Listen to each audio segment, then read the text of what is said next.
Hola a todos, soy Ismael García Villarejo con la producción de José Jiménez y la realización hoy de Coadón Galacruz y Manuel Hernández, y esto es Finanzas.com al cierre del 6 de octubre.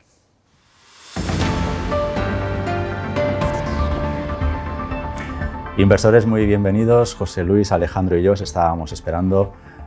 José Luis Herrera, analista de Banco Vic, Alejandro Ramírez, director de la revista Inversión de Finanzas.com. Bienvenidos al foro ETF de la revista Inversión. Como los espectadores, evidentemente, sabemos todos ya que estamos compartiendo tanto audio como vídeo. Bueno, pues los espectadores de vídeo habrán visto, y el fabuloso jardín vertical de nuestros estudios, ¿dónde está?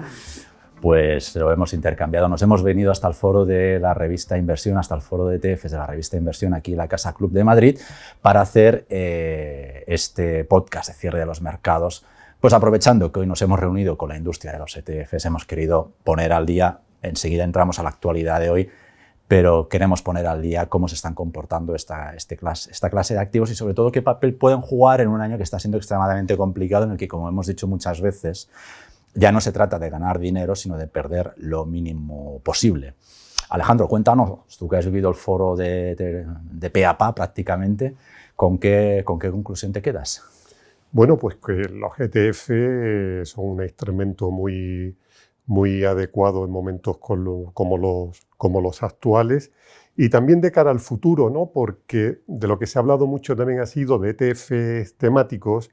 Hay una corriente estos últimos meses con algunas firmas de inversión hablando un poco que a corto plazo pues el mercado va como va y será complicado rentabilizar, y como diciendo a los inversores, vamos a hacer una pausa y vamos a centrarnos a largo plazo en las temáticas ganadoras. Vamos a centrarnos en las temáticas que de verdad van a triunfar y que, pase lo que pase, finalmente darán al inversor el retorno que está buscando.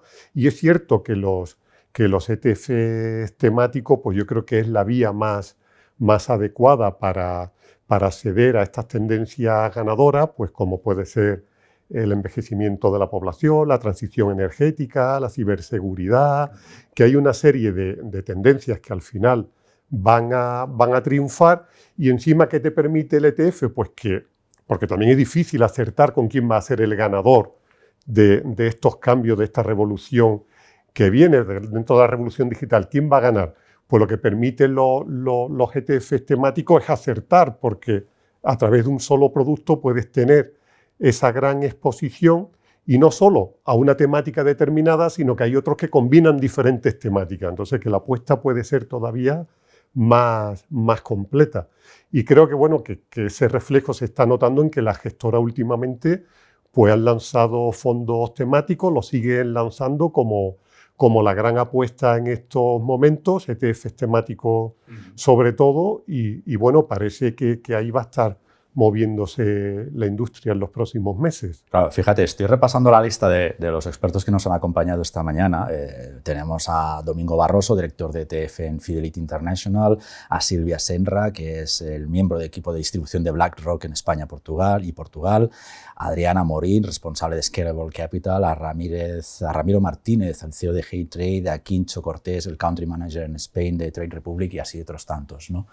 Me ha llamado curiosamente de los debates que es una herramienta de diversificación, pero también hacia, no sé si temáticas o activos, hablo de las criptos, y hacia el ámbito también de la sostenibilidad, donde desgraciadamente los fondos SEG tampoco es que ni los activos SEG en general estén teniendo un comportamiento, pues como mínimo al nivel de rendimiento que están teniendo los activos menos novedosos.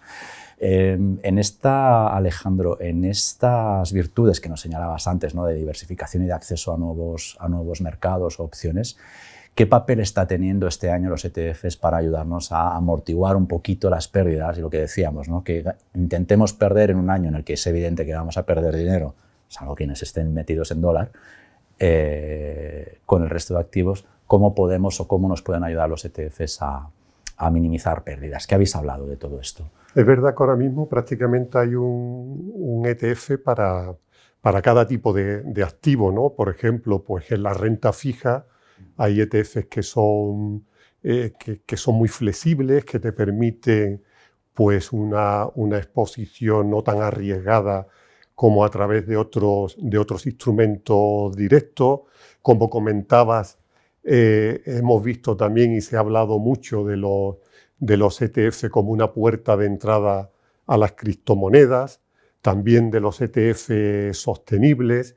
Entonces es bueno buscar, y también hay lógicamente ETFs, pero a lo mejor para el público general que pueden ser más complejos, ¿no? ETFs que te permiten ganar con la caída del mercado también, ETFs que le puedes sacar partido a la volatilidad, que igual son más complejos, pero es verdad que explorando en este universo siempre hay algún ETF que te permite una navegación no tan tormentosa como se ha vivido estos meses en los mercados. Es también un instrumento que te da una gran liquidez. De hecho, la negociación esta última semana se disparó en ETF cerca de un 30%, por eso, ¿no? Por inversores que buscan su liquidez y que resumen lo mejor de otros activos: transparencia, liquidez, ver el precio al momento. Quizás aquí en España tenemos la asignatura pendiente de la fiscalidad, que bueno, que siempre se ha buscado que se equipare con los fondos de inversión para poder moverlos con las mismas ventajas fiscales, y eso sí que también podría suponer el despegue definitivo de estos productos si contara con ese tipo de ventajas. Nos quedamos con la liquidez. Yo no sé, Alejandro, si José Luis, métete en el debate, que no sé si al final, no sé qué os parece si compartís esta comparación que voy a hacer, pero ¿pueden ser los ETFs comparables a un fondo con la liquidez de unas acciones o básicamente de un activo de la propia liquidez en sí misma? ¿Me estoy equivocando demasiado? Bueno, por definición sí lo es, porque se les conoce también como fondos cotizados. Un ETF es un Exchange Trade Fund, es decir, es un fondo que no tiene un precio diario, un valor liquidativo diario, sino que tiene muchos precios, que hay una liquidez enorme, total, porque no hay ningún problema en entrar, en salir, los spreads suelen ser muy... Puedo recuperar el dinero enseguida que lo considero necesario, ¿no? O oportuno. En cualquier momento. Y luego no olvidemos que tienen seguridad jurídica, porque son productos cotizados. Son productos en ese sentido equiparables a las acciones, que cotizan en mercados organizados. De hecho, las comisiones de compraventa generalmente son las mismas comisiones de compraventa que tienen las acciones, y por lo tanto pues tienen esa flexibilidad, que se puede comprar o vender en cualquier momento. Lo que indicáis además, lo que ha estado comentando Alejandro al respecto de esa flexibilidad en cuanto a tipología, digamos, de inversiones, en cuanto a diferentes ETFs según pues, activos, según mercados, pues efectivamente este año ha habido ETFs que se han comportado bastante bien, a diferencia de lo que ha hecho en general el mercado. Y sin ir más lejos, incluso desde mitad del pasado año, final del pasado año, sin ir más lejos, aquellos ETFs que invierten en expectativas de inflación, en bonos ligados a inflación en según qué tramos de la curva, y sobre todo de la curva de tipos, y sobre todo pues las expectativas de inflación. Entonces hay ETFs que sí, que se han desligado un poco. Lo que quiero decir con esto, que hay un elemento también muy beneficioso, que es la descorrelación, ¿no? Que nos pueden ofrecer dentro de una cartera que tradicionalmente pues, va a estar compuesta por acciones o por renta variable en general y por renta fija, ¿no? Esto nos permite pues, obtener esa descorrelación de mercado. ETFs que invierten, por ejemplo, en oro físico. Hay muchos, desde Banco Vic, pues ofrecemos multiplicidad de ETFs, y hay clientes que me preguntan: yo quiero invertir en oro, pero ¿cómo lo hago? O sea, lo hago a través de los instrumentos tradicionales, futuros, que quizás son productos, instrumentos más complejos. Lo hago comprando oro físico, tengo unos costes de almacenamiento, tengo un problema ahí de X, ¿no? Que ¿dónde lo compro? ¿En qué empresas tienen solvencia esas empresas que me venden oro físico?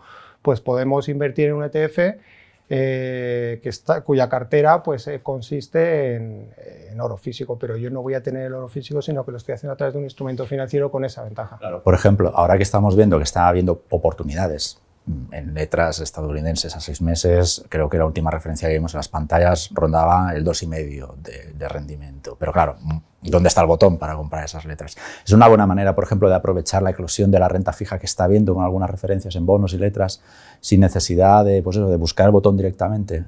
¿Entraríais en renta fija ahora, por ejemplo, con ETFs?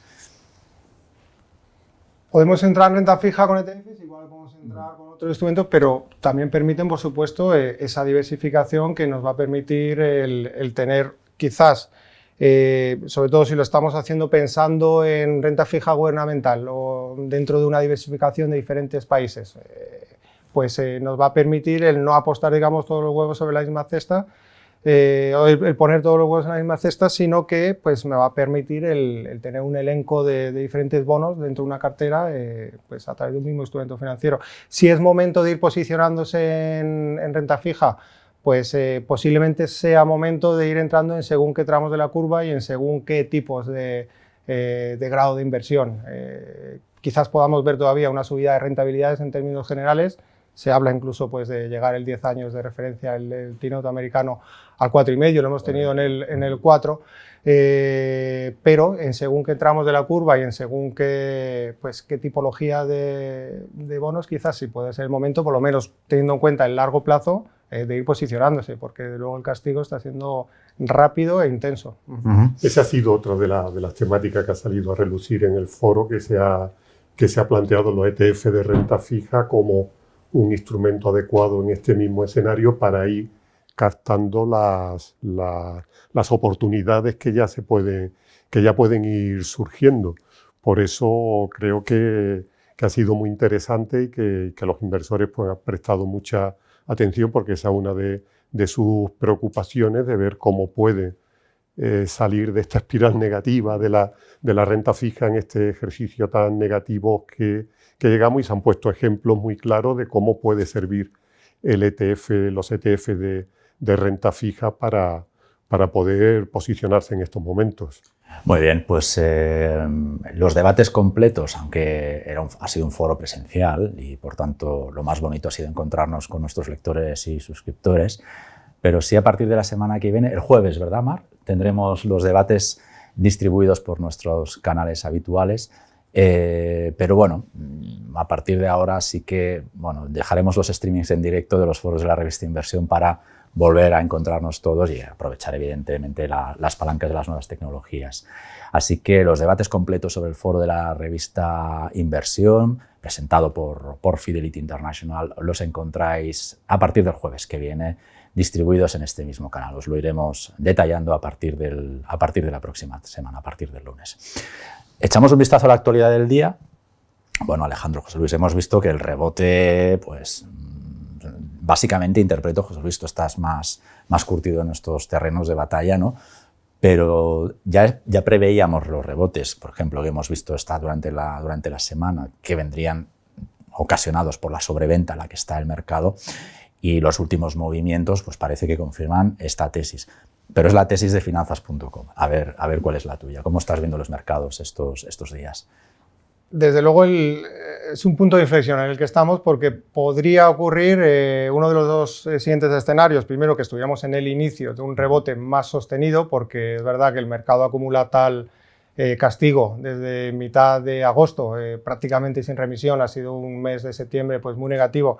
Y este rebote que hemos iniciado desde el lunes, pues por el momento ni siquiera se podría catalogar como un rebote. Han sido 2 jornadas de subida, una tercera jornada miércoles que ha descontado parte de esas subidas, y lo que hemos hecho es técnicamente pues ir a tantear las zonas de soporte que se perforaron hace un par de semanas y que ahora pues se constituyen zonas claras de resistencia. Es decir, es un movimiento técnico habitual.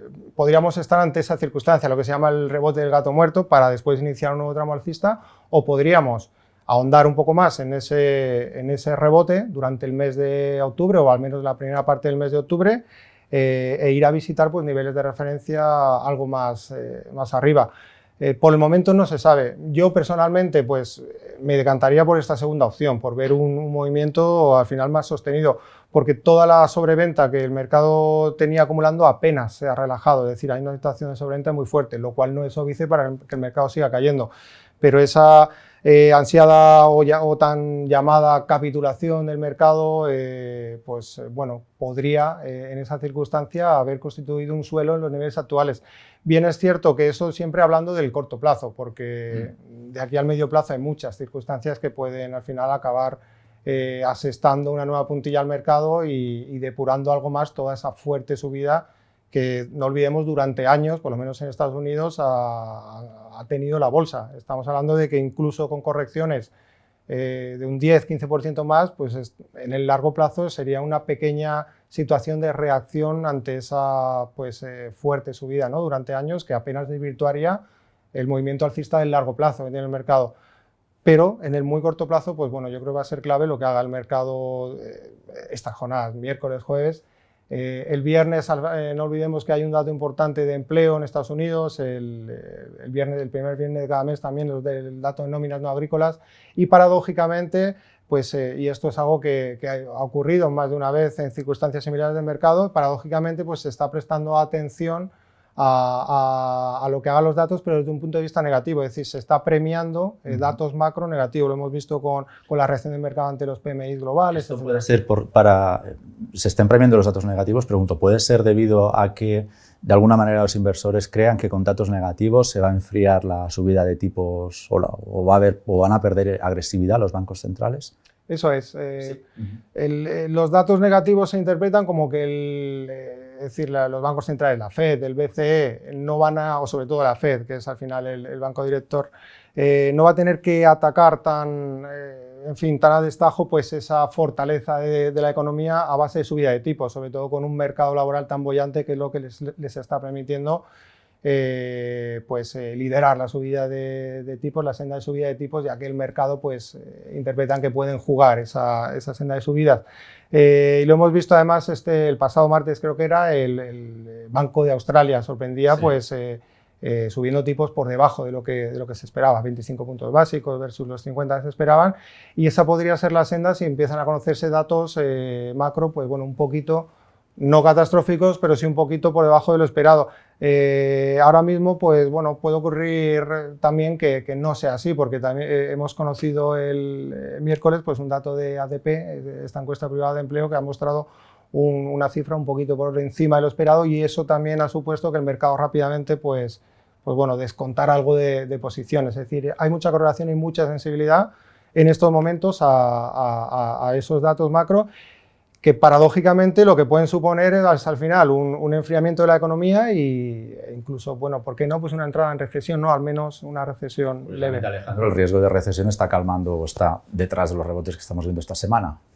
Sí, pero creo que se está repitiendo el mismo escenario que vimos a finales de julio, principios de agosto, ¿no? Con los mercados rebotando con fuerza, pero sobre todo creo que en base a los argumentos que daba José Luis, ¿no? que se está aferrando a esos malos datos económicos que se han publicado para creer que la agresividad de la Reserva Federal a la hora de subir tipos se va a rebajar en las próximas reuniones, pero no hay que olvidar lo que pasó en agosto, que después vino Powell con el mazo y el desplome fue total, ¿no? Entonces creo que hay una sensación en el mercado de que puede haber una pausa en estas subidas tan fuertes de tipos por parte de los bancos centrales, se están aferrando a eso, pero es lo que dice, hemos visto el dato de ADP y puede salir el del viernes, que es un dato clave también, que va a medir la salud y la fortaleza del mercado laboral estadounidense, y ante una cifra que pueda reforzar el papel que está realizando la FED para luchar contra la inflación, creo que esto se nos puede venir otra vez abajo. Entonces hay que seguir con mucha prudencia y con mucha cautela estos movimientos porque se pueden deshacer en cualquier momento. Hablamos de expectativas prácticamente, ¿no? O sea, la expectativa de esta semana es que los bancos centrales pierdan agresividad y en base a eso volvemos a entrar en los mercados quizá para aprovechar algún rebote. Pero ¿y si luego esa expectativa no se cumple y al final acaban entrando los 100 puntos, nos vamos con tasas de interés en Estados Unidos entre el 4 y el 4,5%? Es decir, al final si se cumple el guión, que también es que está telegrafiado, no estamos inventando nada ni están lanzando elementos nuevos, no es que de pronto nos hayan dicho, ojo que igual pongo 200 puntos básicos sobre la mesa, ese mensaje no ha llegado todavía. Pero ¿y si se acaba cumpliendo el guión, que es lo más probable? ¿Cuál es vuestra proyección? ¿Cómo se comportarían las bolsas llegado a ese momento? Porque veo que nos estamos agarrando casi unos hilos muy débiles de esperanza, ¿no? Os interpreto de vuestras conversaciones. Nunca antes había habido una hoja de ruta tan telegrafiada, desde luego. Nunca antes los bancos centrales habían comunicado con tanta antelación y con tanta traslación lo que pretenden hacer.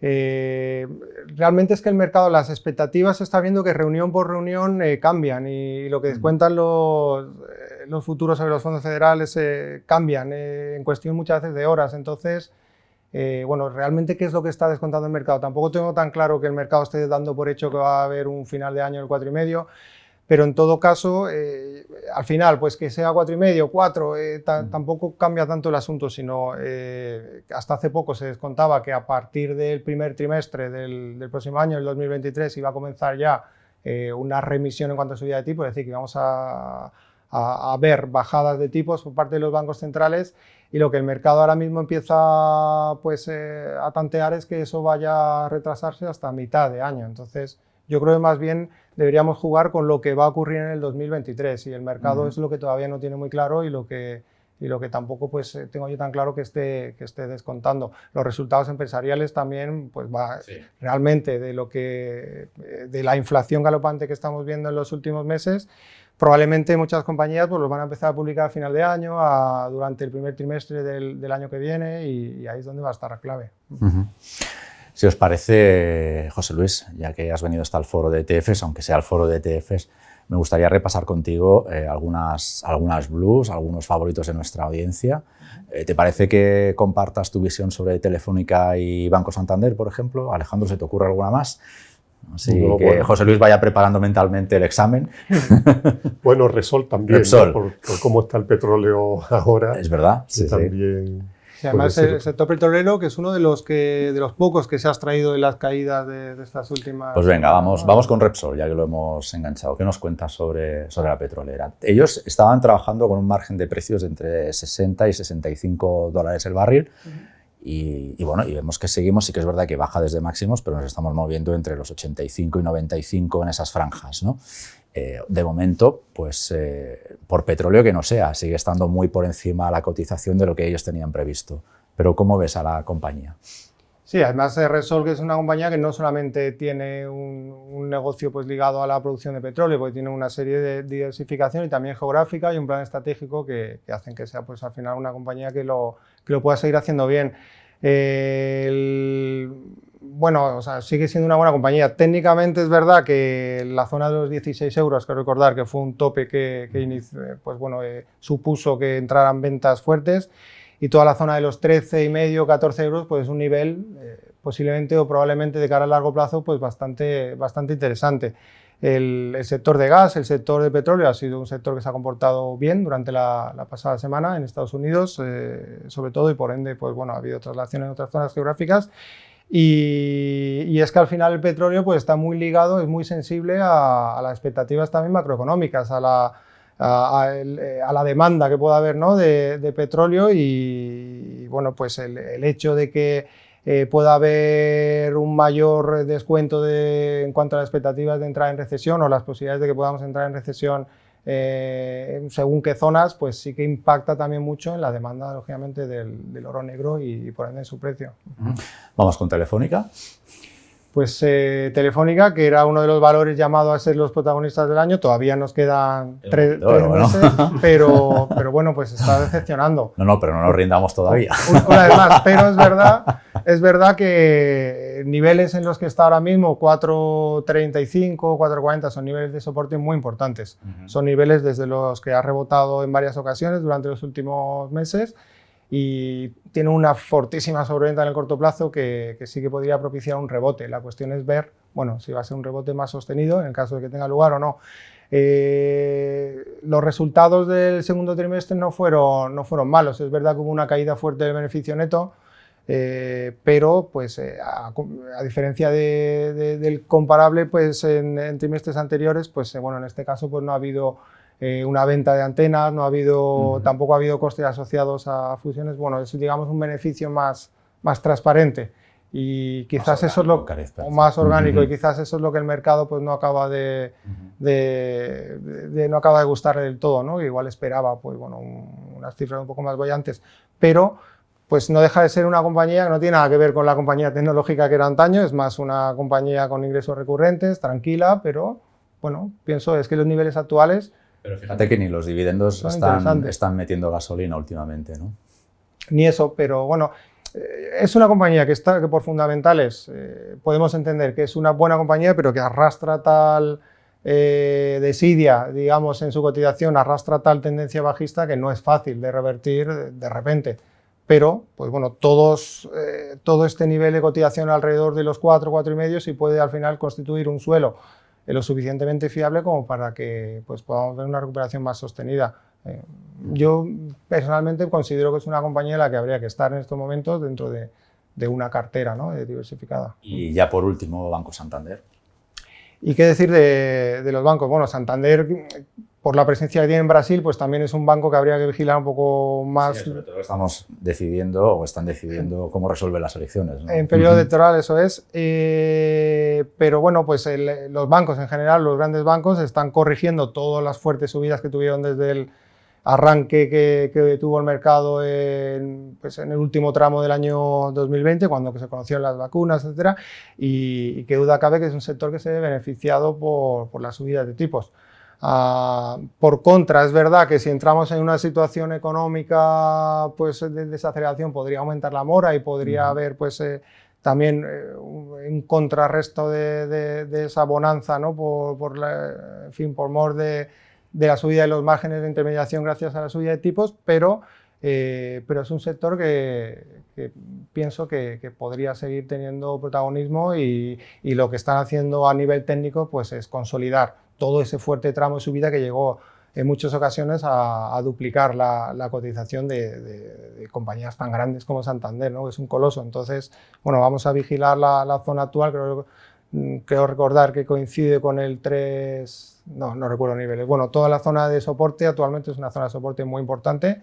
Lo está haciendo también BVA con la zona del 4,5 y mientras no veamos una perforación de esos niveles, pues pueden ser zonas interesantes también para ir formando una cartera en el medio plazo. La última pregunta, esta es para valientes, que ya sabes que me gusta formularla porque eres clásico ya entre nuestro panel de invitados. Y como siempre digo, si las compliance y todas estas cosas os dejan contestarlo. ¿Nos puedes decir cuál es el último valor en el que hayas comprado? ¿Cuál es el último activo que hayas comprado? Te cambio la pregunta. O hayáis vendido.